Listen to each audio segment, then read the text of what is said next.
Hello everyone, I'm Sandy Wood, Head of Collections at the Royal Scottish Academy of Art and Architecture.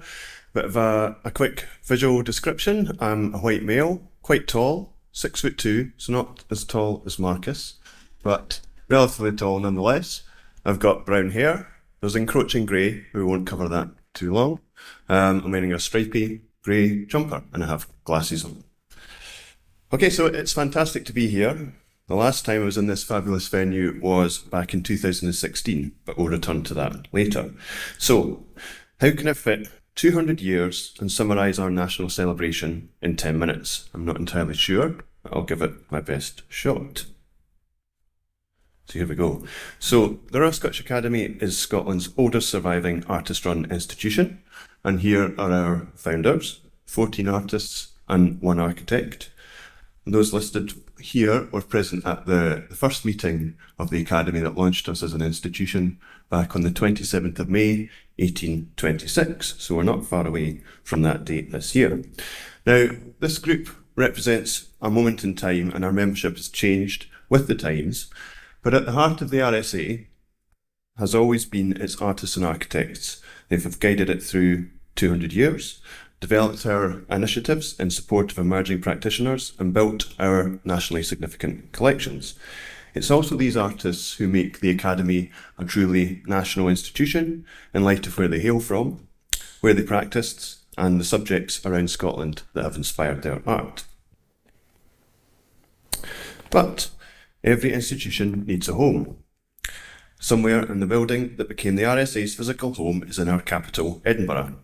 But even this building's history was a shared one. So the image on the left is the Royal Institution building, designed by William Henry Playfair and built in 1822. And it was built to house 3 different institutions. So the Royal Institution for the Encouragement of the Fine Arts in Scotland, or Royal Institution for short, the Royal Society of Edinburgh, and the Society of Antiquaries.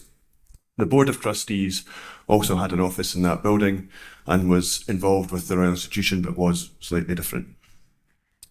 On the right-hand side is the better not get in the way of the projector, the 1832 remodelling of that building to extend it.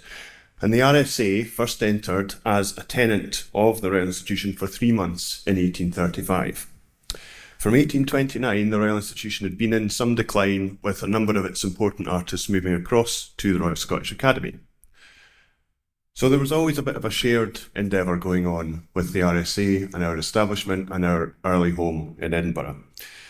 Now, if you forgive me a wee bit of a fantastical metaphor, the atmospheric central image taken from Hanover Street in Edinburgh and showing the RSA, aligned by Playfair, in perfect symmetry below the new college and the spire of the old Tolbooth Church, makes me think a bit of an artistic space station on which rests a rocket, ready to launch around Scotland, helping our partners discover new things about the artists and collections that are important to them and their audiences, and also important to the Royal Scottish Academy in our history.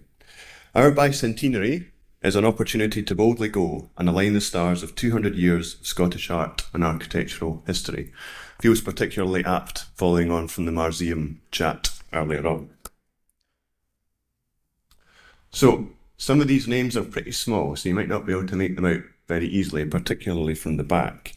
So since those 15 founders you saw a couple of slides ago, the RSA has been home to some 450 academicians, and that includes the 120 or so academicians that we have who are part of the Academy today. You can see by the blue on the board, which are female artists, that things have changed for the better since our rather unequal Victorian days. We can't change the past, except acknowledge and recognise the issue. Now the RSA is a much more equal place, but the electing of academicians and the making of awards all comes back to one dominant guiding light: excellence in the visual arts and in architecture. No matter gender, colour or creed, this is what guides the Academy. Great artists are elected for being great artists.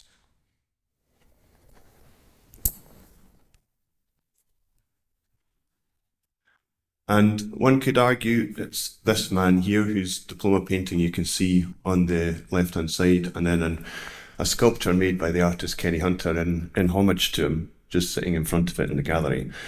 And the man is James Guthrie, who paved the way for the Academy to be a more outward-looking and embracing institution. He was president at the point of the seminal 1910 agreement, which gave the Academy its home on the Mount, in return for the donation of many significant artworks that became the foundation of the National Collection. One of the Glasgow boys, Guthrie crosses divides and brought people together.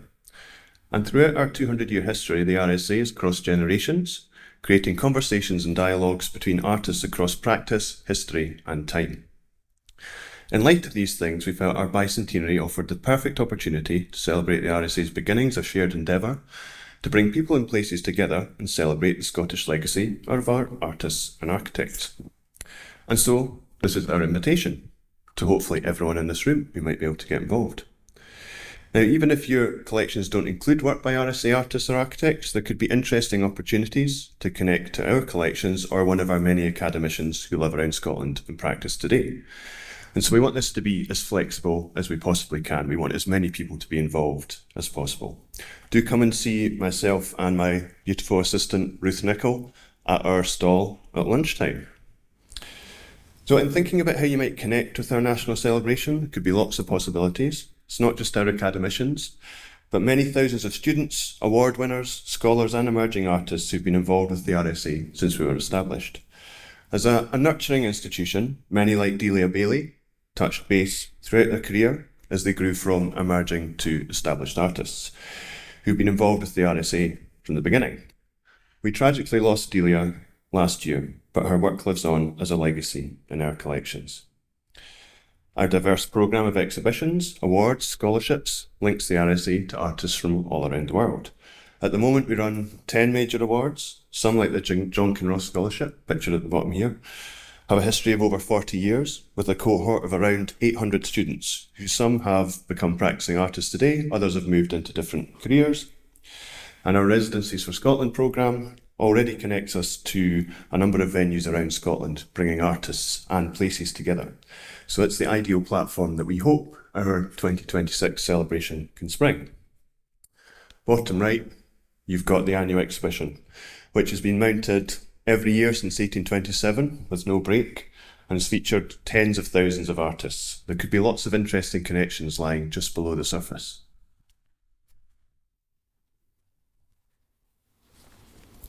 These connections could take the form of collections, buildings, public sculptures, working with academicians to draw out stories related to those collections.